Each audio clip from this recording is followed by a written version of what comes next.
तो हेलो नमस्कार प्यारे साथियों। मैं नीरज पटेल स्वागत करता हूं आपका कर्तव्य कोचिंग इंस्टीट्यूट के इस यूट्यूब या ऑनलाइन प्लेटफॉर्म पर। आज हम लोग बात करने वाले हैं क्लास 12th केमिस्ट्री के पेपर की। प्रीवियस ईयर का जो पेपर है, जो आपका सन 2024 का पेपर है, आज हम उसके सॉल्यूशन की बात करने वाले हैं। प्रीवियस ईयर के सॉल्यूशन की बात करने वाले हैं। आज हम बात करेंगे MP board class 12th, MP board class 12th, Hindi माध्यम, माध्यम हिंदी, प्रीवियस ईयर पेपर 2024 कई की बात करेंगे आज। प्रीवियस ईयर पेपर 2024 के रसायन विज्ञान की बात करने जा रहे हैं। चलिए तो बात करते हैं पहले क्वेश्चन की। तो जो पहला क्वेश्चन है आपके सामने, सही विकल्प चुनकर लिखिए या सही विकल्प का आंसर दीजिए। आपको सबसे पहले सही विकल्प का आंसर देना है। पहला, प्रथम कोटि अभिक्रिया 16 मिनट में 75% पूर्ण होती है, तो 50 मिनट में पूर्ण होने में कितना समय लगेगा। पहला क्वेश्चन आपका चैप्टर नंबर 3 रासायनिक बलगतिकी से है। इसमें बोल रहा है कि जो कोई अभिक्रिया है जो 16 मिनट में 75% पूरी होती है, तो 50% पूरी होने में लगा समय। कोई अभिक्रिया जो है अपने आप में 100% होती है, उसका जो 75% भाग है वो 16 मिनट में पूरा होता है। तो आपको बताना है 50% भाग कितने मिनट में पूरा होगा। तो बेटा इसका जो आंसर होता है वो होता है 8 मिनट। 50% अभिक्रिया आपकी 8 मिनट में पूरी हो जाएगी। दूसरा क्वेश्चन पढ़ते हैं।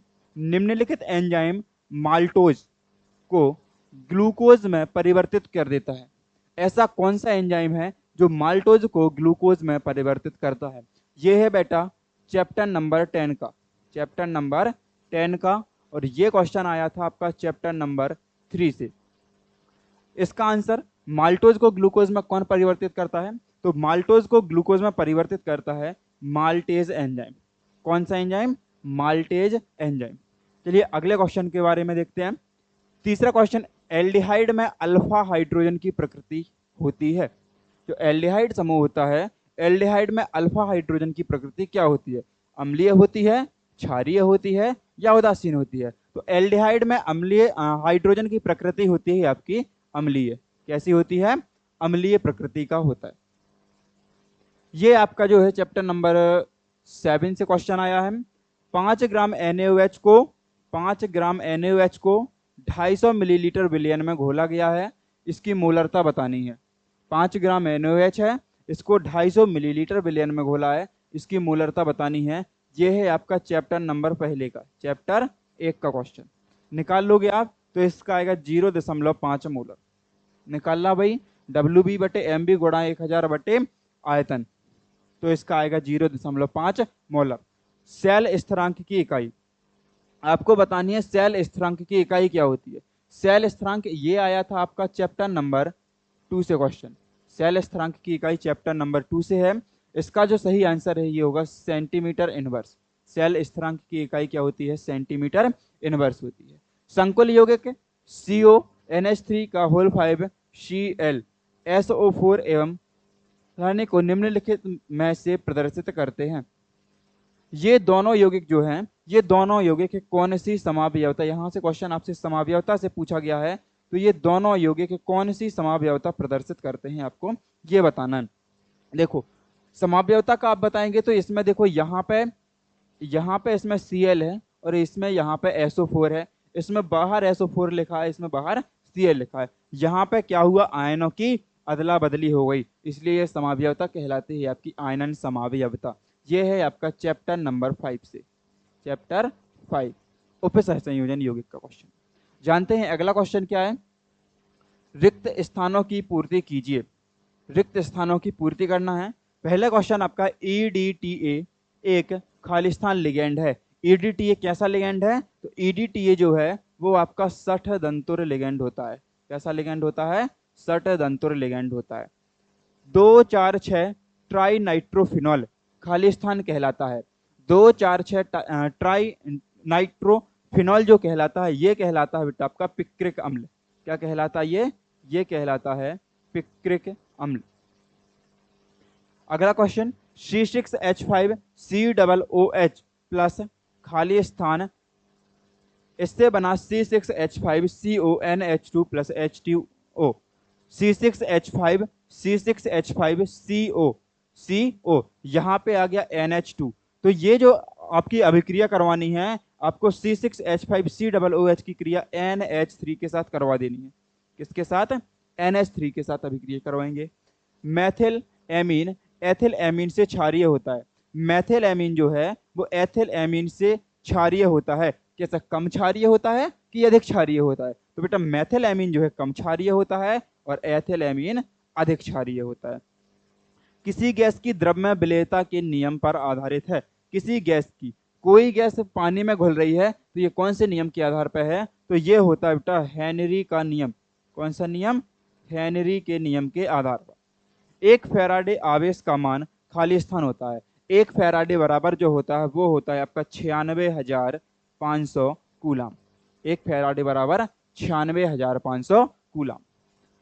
जानते हैं अगला क्वेश्चन आपका, सत्य या असत्य बताइए। सत्य या असत्य बताइए। हाफमैन ब्रोमाइड अभिक्रिया द्वारा प्राथमिक एमीन बनाए जाते हैं। सही है या गलत है? हाफमैन ब्रोमाइड अभिक्रिया जब आप पढ़ोगे तो आप उसमें पाओगे कि हाफमैन ब्रोमाइड की अभिक्रिया में प्राथमिक एमीन का निर्माण होता है। तो ये बेटा आपका सत्य है। ये कैसा हो गया? सत्य हो गया। क्रेटीन एक गोलाकार प्रोटीन है। क्या क्रेटीन गोलाकार प्रोटीन है? तो आप कहोगे नहीं, क्रेटीन एक रेशेदार प्रोटीन है। कैसी प्रोटीन होती है क्रेटीन? रेशेदार प्रोटीन, रेशेदार। तो ये बात जो हो गई आपकी असत्य हो गई, असत्य है ये। स्टीफन अभिक्रिया द्वारा कीटोन बनाए जाते हैं। क्या स्टीफन अभिक्रिया में कीटोन बनते हैं? तो आप कहेंगे नहीं सर। तो ये भी कैसा हो गया? ये आपका असत्य हो गया। ये कैसा है? ये असत्य है। अभिक्रिया दर की इकाई mole litre inverse second inverse होती है। तो आप कहेंगे सही है ये तो। अभिक्रिया दर की इकाई mole litre inverse centimetre inverse होती है। Sorry, mole litre inverse second inverse होती है। लेंथेनाइड एक्टिनाइड की तुलना में अधिक क्रियाशील होते हैं क्या? तो आप कहेंगे नहीं, लेंथेनाइड एक्टिनाइड की क्रिया में कम क्रियाशील होते हैं। तो ये भी आपका क्या हो जाएगा? असत्य हो जाएगा।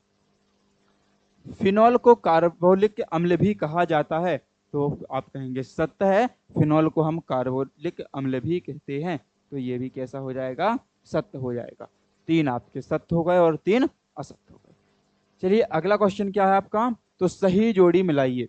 अगला क्वेश्चन, सही जोड़ी मिलाइए।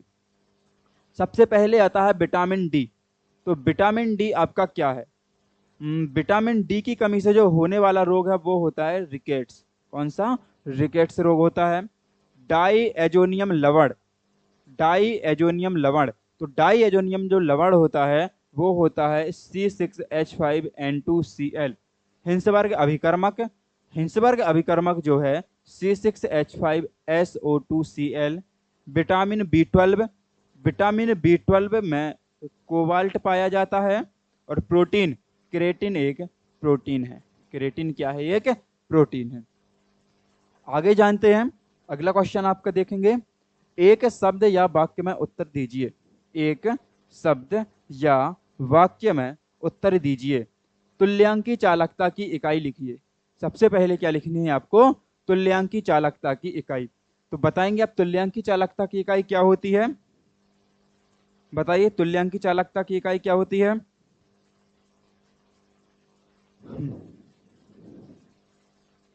बताइए तुल्यांकी चालकता की इकाई, जल्दी से बताइए आप। देखिए तुल्यांकी चालकता की जो इकाई होती है वो होती है ohm inverse, ohm inverse centimetre second square. एक मिनट, ठीक। ओम इनवर्स सेंटीमीटर स्क्वायर ग्राम तुल्यांक इनवर्स। तुल्यांकी चालकता इकाई होती है वो होती है ओम इनवर्स सेंटीमीटर स्क्वायर ग्राम तुल्यांक इनवर्स। एफ ब्लॉक के तत्वों का सामान्य इलेक्ट्रॉनिक विन्यास लिखिए। तो एफ ब्लॉक के तत्वों का सामान्य इलेक्ट्रॉनिक विन्यास N-2 F 1 से 14 N-1 D 0 से 1 NH2 होता है। उपसह संयोजन यौगिक का सिद्धांत किसने दिया था? तो उपसह संयोजन यौगिक का सिद्धांत जो दिया था, ये सिद्धांत दिया था भाई साहब वर्नर ने। किसने दिया था? वर्नर ने। फॉर्मेलिन की परिभाषा, फॉर्मेलिन की परिभाषा क्या है? तो फॉर्मेल्डेहाइड के 40% विलयन को फॉर्मेलिन कहते हैं। किसे? फॉर्मेल्डेहाइड के 40% विलयन को फॉर्मेल्डेहाइड के 40% को कहा जाता है फॉर्मेलिन। और मोललता की इकाई, मोललता की परिभाषा लिखी है तो वही 1 किलोग्राम विलायक में उपस्थित विलेय पदार्थ के अणुओं की संख्या को मोललता कहते हैं। अगला क्वेश्चन जो है, अगला क्वेश्चन जानेंगे, संकुल आयन या जटिल आयन की परिभाषा दीजिए, इसके अथवा में आयन समावयवता को उदाहरण सहित समझाइए। अगला क्वेश्चन, डीडीटी के कोई दो उपयोग और कार्बन टेट्राक्लोराइड के कोई दो उपयोग। अगला क्वेश्चन जानेंगे, एल्किल हैलाइड का अमोनी अपघटन रासायनिक समीकरण सहित लिखिए। मतलब एल्किल हैलाइड का अमोनी अपघटन क्या है, इसका रासायनिक समीकरण दीजिए। डाईएजोनियम लवणों की युग्मन अभिक्रिया को रासायनिक समीकरण सहित लिखिए। आपको लिखनी है डाईएजोनियम लवण की युग्मन अभिक्रिया। प्रतिरोधकता की परिभाषा और विशिष्ट चालकता की परिभाषा दीजिए।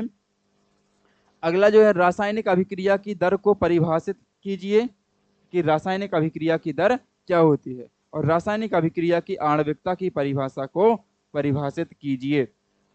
अगला क्वेश्चन, संक्रमण धातुएं परिवर्ती ऑक्सीकरण संख्या प्रदर्शित करती हैं, क्यों? इसका आपको कारण लिखना है। संक्रमण धातुएं रंगीन यौगिक बनाती हैं, इसका भी कारण देना है। निम्नलिखित संकुल यौगिकों के आईयूपीएसी नाम, आईयूपीएसी नाम चैप्टर नंबर आपका 5, बहुत इंपॉर्टेंट चैप्टर है, चैप्टर नंबर 5। इसके बाद ये भी चैप्टर नंबर 5 से है, पोटेशियम टेट्रा हाइड्रोक्सीडो जिंकेट और टेट्रा कार्बोनिकिल। इसके भी आपको क्या करने हैं, आईयूपीएसी सूत्र। ऊपर सूत्र लिखा है उसका नाम लिखना है, नीचे नाम लिखा है इसके क्या करने हैं, आपको सूत्र लिखने हैं। चलिए अगला क्वेश्चन देखते हैं, रासायनिक अभिक्रियाओं को रासायनिक समीकरण लिखिए। निम्नलिखित जो रासायनिक अभिक्रियाएं हैं इनके रासायनिक समीकरण देना है। आपको फिनॉल की सोडियम से क्रिया करवानी है और उसके बाद दूसरे में लिखना है रीमर टीमैन अभिक्रिया। अथवा में क्वेश्चन देखते हैं, तो प्रोपीन से प्रोपेन टू ऑल बनाना है और बेंजीन क्लोराइड से बेंजिल एल्कोहल बनाना है। अगला क्वेश्चन देखेंगे, एंजाइम की उदाहरण सहित परिभाषा देनी है कि एंजाइम किसे कहते हैं। आवश्यक अमीनो अम्ल और अनावश्यक अमीनो अम्ल की परिभाषा उदाहरण सहित देनी है। ये फिर से बेटा आपका क्वेश्चन और उसी चैप्टर से आ गया, चैप्टर नंबर 3 से। प्रथम कोटि की अभिक्रिया में 99% अभिक्रिया के पूर्ण होने में लगा समय 90% अभिक्रिया पूर्ण होने में लगने वाले समय से दुगना है। मतलब ये है कि जो समय 99% में लगा है, जो समय 99% विलयन के पूर्ण होने में लगा है, 99% विलयन के पूर्ण होने में जो समय लगा है वही समय लगा है 90% के पूर्ण होने में, इसका दुगना। ये दोनों आपके आपस में बराबर हैं।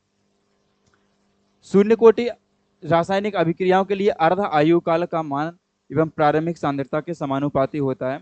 इसका आपको व्यंजक निकालना है कि कैसे प्रारंभिक सांद्रता के समानुपाती होता है। अगला क्वेश्चन देखेंगे, डी ब्लॉक के तत्वों को परिभाषित कीजिए एवं इनकी कोई दो विशेषताएं लिखिए। वही डी ब्लॉक के तत्व आपके संक्रमण तत्व। एफ ब्लॉक के तत्वों की परिभाषा लिखिए और इनकी कोई दो विशेषताएं लिखिए। Chapter number 4, chapter 4। निम्नलिखित अभिक्रिया को रासायनिक समीकरण, क्लोरोफॉर्म का ऑक्सीकरण करवाना है और वोल्टेज फ्लिटिंग अभिक्रिया लिखवानी है। इसके बाद अभिक्रियाओं को आपको पूर्ण करना है। CH3CH2Br की क्रिया KCN के साथ करवानी है जलीय एथेनॉल की उपस्थिति में। यहाँ पे जो है आपका द्विविस्थापन अभिक्रिया होगी। C2H5Cl की क्रिया C2H5ONa के साथ करवानी है। बेंजिल क्लोराइड की क्रिया मैथिल क्लोराइड के साथ करवानी है और एथिल एल्कोहल की क्रिया SOCl2 के साथ करवानी है। अगला कैनिजारो अभिक्रिया, रोजनमुंड अभिक्रिया, क्या होता है जब बेंजीन की क्रिया एसिटिल क्लोराइड के साथ निर्जल AlCl3 का होल AlCl3 उत्प्रेरक की उपस्थिति में कराई जाती है। बेंजीन को कार्बन मोनोऑक्साइड एवं हाइड्रोजन क्लोराइड गैस के साथ निर्जल एल्यूमिनियम क्लोराइड उत्प्रेरक की उपस्थिति में गर्म किया जाता है, तो कौन सा उत्पाद प्राप्त होता है? अगला देखो, परासरण दाब को परिभाषित कीजिए एवं इसके आधार पर विलेय के अणुभार निर्धारण करने के लिए व्यंजक व्युत्पन्न कीजिए। मतलब आपको परासरण दाब की परिभाषा भी देना है और परासरण दाब का व्यंजक भी लगाना है। हिमांक में अवनमन को परिभाषित करना है और इसके विलेय के अणुभार निर्धारण हेतु गणितीय व्यंजन की व्युत्पत्ति करनी है। लास्ट क्वेश्चन, कोलरास के नियम एवं इसके दो अनुप्रयोग और गैल्वेनी सेल एवं विद्युत अवघटनी सेल में कोई 4 अंतर स्पष्ट कीजिए। ये था हमारा 2024 का प्रीवियस ईयर पेपर, जिसमें मैंने आपको सभी ऑब्जेक्ट सॉल्व करवाए हैं, बाकी क्वेश्चन आपको प्रोवाइड करा दिए हैं। ऐसे अगली सीरीज हम लेके आएंगे 2023 के प्रीवियस ईयर की और उसके बाद लेके आएंगे 2022 के प्रीवियस ईयर की। तब तक के लिए बने रहें आप हमारे साथ। धन्यवाद।